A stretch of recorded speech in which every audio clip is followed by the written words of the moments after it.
любой писец знает, что лучше быть сытым, чем голодным философом. Да. А мне, дядя, кажется, что они знают только лишь то, что взяточникам быть куда выгоднее, нежели честным человеком, а? Пьесе больше 1,5 сотен лет, но актуальность ее не утрачена. История разворачивается вокруг Жадова. Он племянник богатого дядюшки, хорошо образован, однако никак не хочет пользоваться своим положением. Молодой человек надеется зарабатывать на своих знаниях, а при выборе невесты отдает предпочтение девушке из бедной семьи. Мое мнение такое, что человек, который любит женщину, тот обязан усыпать ее путь всевозможными богатствами, наслаждениями. Правильно я говорю? Вот там вместо этих шляпок или разных мод, которые вот женщины считают необходимым, ты будешь ей читать лекции про добродетель. Не, она, конечно, тебя выслушает из-за любви. А вот шляпок и салопов-то у нее не будет.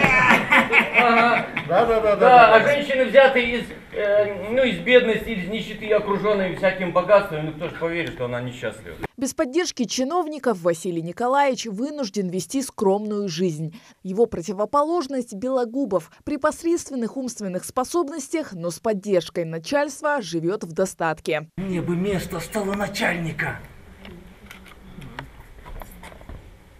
Ишь ты, что выдумал, а?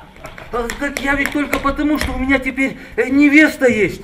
Барышня и образованная. Да только вот без места нельзя. Кто же отдаст? Ну а что же не покажешь?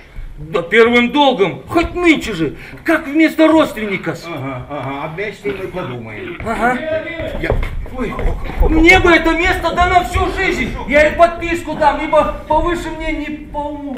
Играет дядю Жадова главный режиссер русского драмтеатра. В судьбу каждого Ахмед Ильянов вгляделся и каждому посочувствовал. Нежелание жить по лжи и невозможность жить по одной только правде. Благородная бедность хороша в театре. В жизни она чуть-чуть по-другому существует. С куском черного хлеба на чердаке не каждый хочет жить. И каждая моя фраза, я его буду отстаивать, и я им говорю, племяннику особенно, своему Жадову, я буду отстаивать свою позицию. Твоя задача отстаивать свою. Кого из нас зритель выберет, это насколько мы будем убедительны в этой истории. Так кто же он, Жадов, романтик или безумец? Сегодня зрители сами определяют для себя, как относиться к главному герою. Пьеса будет интересна как взрослой, так и аудитории помладше. Дядя говорил своему племяннику: на тебе деньги, жи.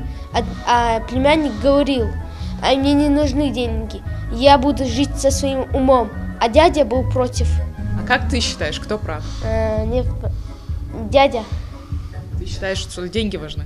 Не деньги, но надо жить с умом, но дядю надо слушаться. Ну, конечно же, ближе позиция молодого человека, который сватается к девушке, то есть того, который племянник дяди. Очень надеялась, что главный герой все-таки сохранит чистоту души.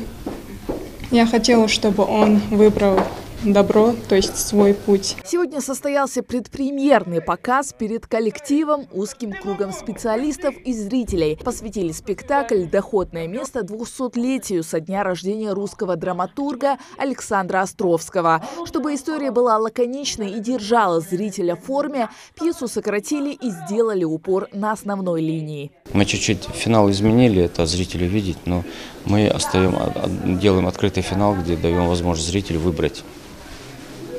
Есть два пути, где мой племянник говорит, надо жить честным трудом, а есть дядя, который говорит, можно брать, в принципе, это не взятки, это благодарность, а отказываться от благодарности – это грех.